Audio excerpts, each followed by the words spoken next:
Have you ever been streaming and wish you had an extra button? I wish I had an extra button. Have you ever lashed out in anger and caused a traffic accident? I heard this lashing out in anger doesn't cause a traffic accident for some reason. Yeet! Legal action? Question mark? No. What you need is a DIY 25 key macro keyboard. Everyone is saying it's great. Today we're going to walk through how I created a 25 key macro keyboard slash DIY Stream Deck. The main features are obviously that it's got 25 keys.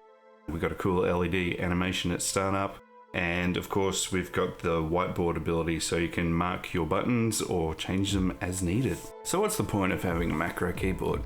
Well, most people will use it for streaming, where you can set hotkeys to change between scenes or trigger certain events. You can also use it for other things like a soundboard where each key is set for a different sound. Excuse me, bitch! Third-party software such as Auto Hotkey, where I've got some media keys set up in this example. Any software where you can set a hotkey is going to work with this keyboard. For this project you'll need an Arduino Micro, 5V addressable LED strips 30 per meter, and some switches. 25 switches.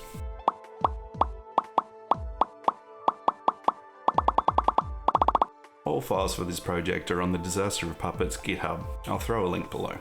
The first step's easy. Print out the model. There's a lid, base, 25 buttons, and a set of legs. While we only use one Pro Micro, I've split the wiring diagram into two separate sections so it's easier to follow. In this first image, we can see how to wire the LEDs. We need 5 strips with 5 LEDs each. Now you need to make sure that all 5 strips have the arrow facing the same way. You may see that the wiring's not the most efficient, but it's going to help us with our code later. If you wire this any differently, you'll have to change your code. And now the fun part, creating the button matrix. If you think of this like an Excel document, you've got columns and rows. We attach one side of the switch on each row to a different pin on the Arduino. And for the columns, it's pretty much the same. We attach the other side of the switch to a different pin on the Arduino. So once you've done a better job hot gluing than I did, we need to get those keys in. I found the easiest way to do this was to put some tape on the top of the lid, flip it upside down, and then push those buttons in so they stick to the tape. Then once we have the unit all assembled, I cut some strips of contact to attach to the top. This allows us to mark the buttons, and we can wipe that off if we need to change them. Before we start to look at the code, you'll need to make sure that you've got a couple of libraries installed. To do this, go to Tools, Manage Libraries, and you can search from the bar at the top.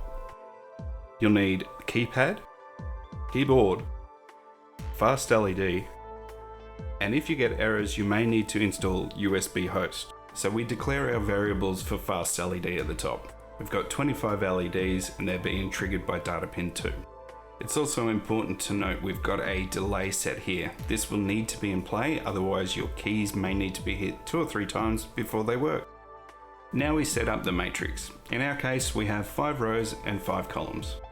You then set the case for each keys. In this instance, I've gone from 0 to 9 and A to O. We then define the pins on our Arduino that are connected to each column and each row. On first power up, we choose a number between 0 and 3. This will then select one of the pre-made animations from Fast LED. You can see them here declared as functions. This will continue to loop until we press one of the keys. At that time, we then read the selected value, which we'll see later, and set the LED above the selected button to blue. This is where you change the code if you'd like a different color. We then use the Fast LED show function to display that LED. Moving on to our custom key set, you can see our very first case is labeled 0.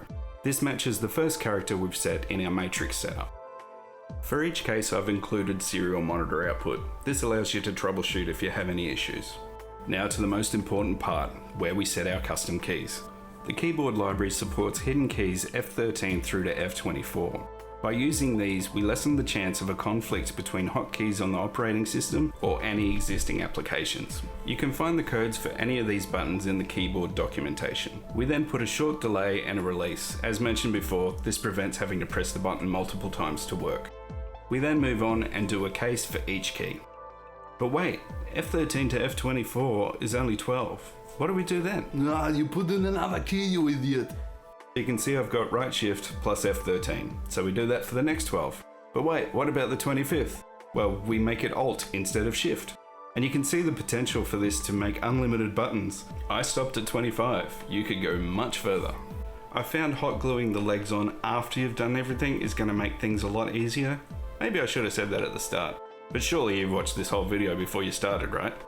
Here are some other projects I'm currently working on, so if you're interested, hit subscribe and click the bell. Special shout out to Noisebro, Robotics and Bohica who helped me through some teething issues. Go check out their Twitch channels, they are awesome dudes and they do some fun stuff.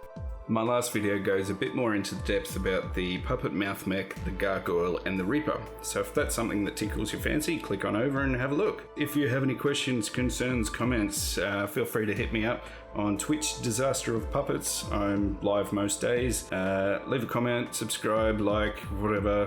Say hi to Steve. Bye. Is this good?